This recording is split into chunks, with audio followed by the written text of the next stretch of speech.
This message intends to be a gateway to consciousness, a reflection, and perhaps warnings and words of hope.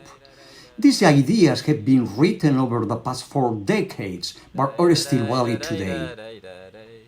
I'm Manuel Almendro, PhD in psychology, a clinical psychologist, and founder of the Oxígeme process.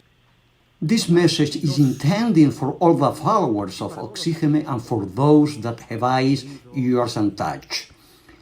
Are we facing the loss of immunity of the human species, of the Homo sapiens? What intelligence is behind the coronavirus? And why it is acting as it is here and now? What new evolutionary challenge is humanity facing? Not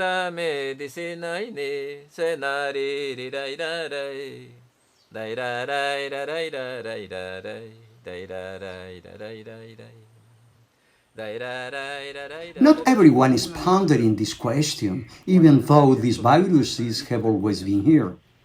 Something is happening that is both a challenge and an opportunity that can bring hope to human beings. Let's consider some of the causes. The civilization of radical materialism is framed in the perspective of the automaton stupidity of nature and the world, so life can be tampered with and programmed. Consciousness does not exist.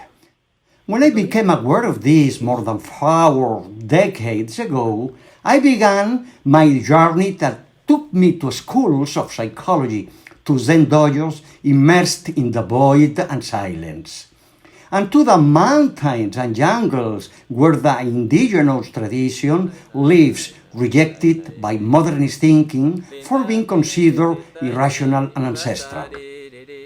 Materialism has fostered a way of life based on haste and the consumerist instincts of power, money, success, and sex. The 4 horsemen of the 21st century. The body is a taxi in continuous service, powered by chemical fuel and stimulants. As a way to relax, organize leisure, and extreme experiences are proposed, leading to additional stress. This shield is currently being shattered into pieces. This lack of immunity has an obvious cause. We have lost touch with our inner world and therefore upset the balance between the inside and the outside. We are at the end of a mechanistic civilization that turns the individual and the world into robots made of removable parts. This behavior is disrupting the ecological balance of our planet, or it may have already destroyed it. The disturbance caused the loss of immunity and increased vulnerability to disease. Nature is exploited for the sake of profitability and artificial modern conveniences. The media provide information, but not peace of mind, and often scandalous news stories prevail. This and is running its course into politics, sports, etc. The real is that we are part of a totality that operates at all levels, constructive and destructive, as revealed by sacred traditions across the planet. Hence, we are driven to reflect, to stop, to look within and connect with the beat of that totality. It is now knocking on our door, offering awareness and cooperation, serenity and calm in the face of fear and uncertainty. Aware of the challenge we are facing, it is offering a new matrix to confront it, as well as opening us up to the solidarity of the heart. We cannot carry on with an education and culture based on competition or on exploiting our neighbor, as if they were at our service. Our neighbors are all the living things, people, animals, plants. And hope arises from this totality, as there is a new path called by many spirituality, consisting in exploring the ultimate meaning of our existence in a new leap of consciousness and in doing good science, the one that is at the service of the living being. This vital energy consciousness is pushing and doing away with dangerous forms of life for the planet and all of us.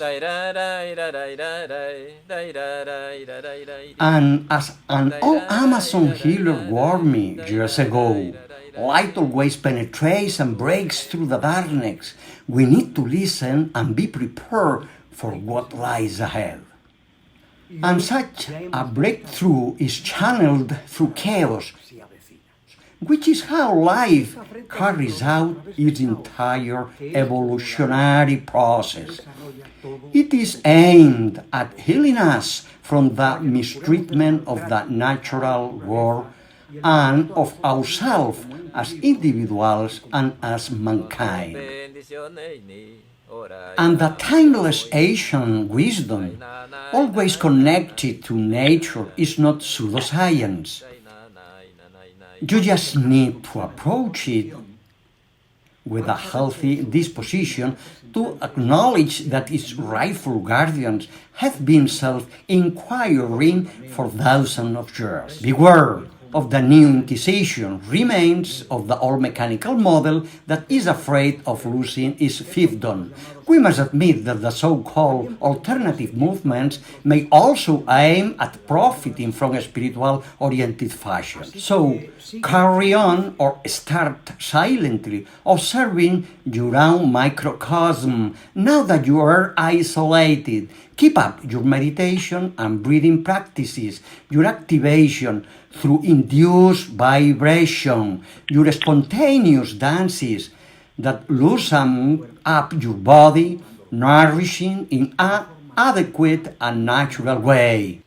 In short, letting that the emergence of the consciousness energy do its work. May you be well.